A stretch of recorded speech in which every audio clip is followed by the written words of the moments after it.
The Trucker Freedom Convoy continues to gain steam here in Canada, and the media and government continues to downplay the sheer size of this movement and what it's really about in favor of calling them an extreme fringe group of people that's very small and that does not represent the view of Canadians. I want to quickly go through some of Trudeau's recent statements about this and quickly explore not only how he's lying, but where he's trying to mislead the Canadian population about this. Let's have a look at the clip. It's important to underline that close to 90% of truckers in this country are vaccinated, like close to 90% of Canadians. So of course, this is misleading right off the top. Close to 90% of Canadians are now vaccinated according to Trudeau, which is not true. 83% have received at least one dose, according to government numbers, if you choose to believe that they're true. And 77% are fully vaccinated. What you're seeing here is the classic government picks and chooses when it wants to say certain things. When they need everybody to be vaccinated, well, you know, we only have 70% coverage, so this is a problem. But when they want to show that every single person is vaccinated, now all of a sudden it's close to 90%. But, according to the government policy, having just one dose is not acceptable. So is it not disingenuous to say, well, hold on a second, only 77% of the population is allegedly double vaccinated, so why all of a sudden is it 90%?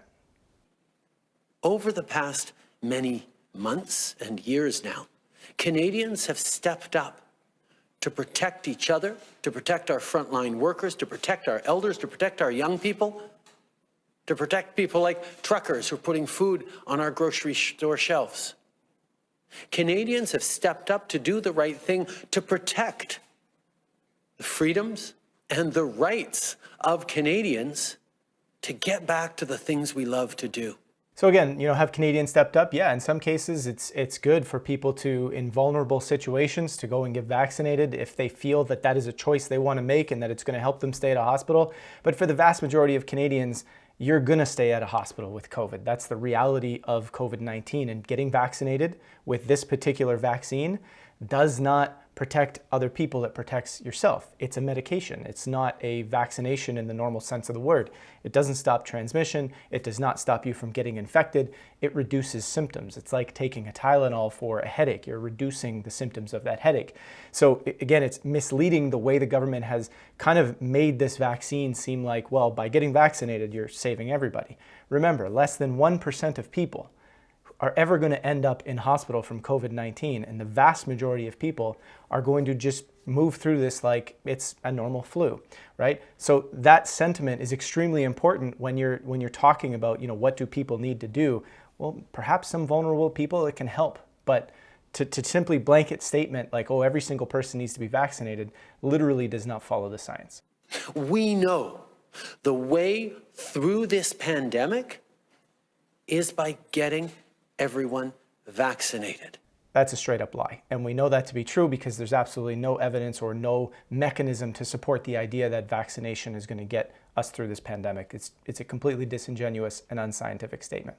And the overwhelming majority, close to 90% of Canadians, have done exactly that. The small fringe minority of people who are on their way to Ottawa or who are holding unacceptable views that they're expressing do not represent the views of Canadians who have been there for each other, who know that following the science and stepping up to protect each other is the best way to continue to ensure our freedoms, our rights, our values as a country. So you've taken away the freedoms and the rights of people in this country by mandating a vaccination, which is really nothing more than a medication. And, again, here we have this concept of following the science, which has become a political statement used over and over and over again. When you hear something from a politician's mouth, constantly about following the science, it probably means they want you to think that. But the likelihood that they're actually following the science is probably pretty low because, again, the science has made it clear time and time and time again that it does not support the policies and the mandates that are coming out of government. So, again, we hear this disingenuous statement of we're following the science and all the Canadians are on board. Now, on top of this, there's the misleading nature of, well, this is just a small fringe group of people. So here's why this cannot be true. So not only do you have massive numbers, potentially between 10,000 and 35,000 vehicles joining this convoy of truckers moving across Canada, going to be making their way towards Ottawa, something that I'm sure Ottawa won't even be able to hide soon enough.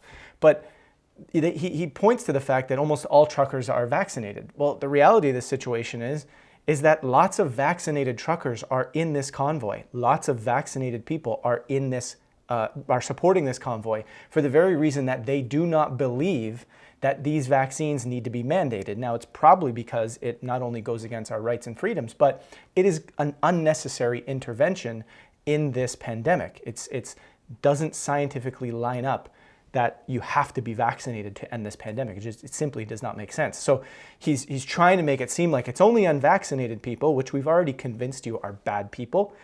No. It's vaccinated people that are also supporting this, right? They're supporting, hey, I don't mind being vaccinated. That's my choice, but do not make people get vaccinated, right? He's leaving that out of the conversation so that people can be misled into thinking that this is just an extreme bad group of people.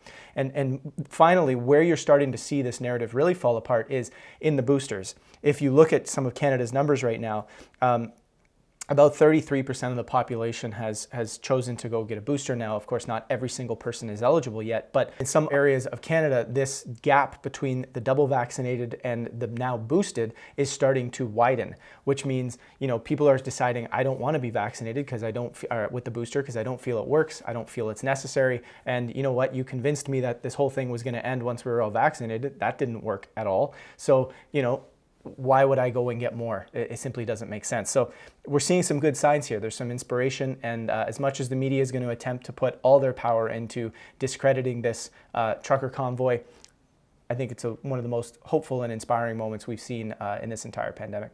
That's all.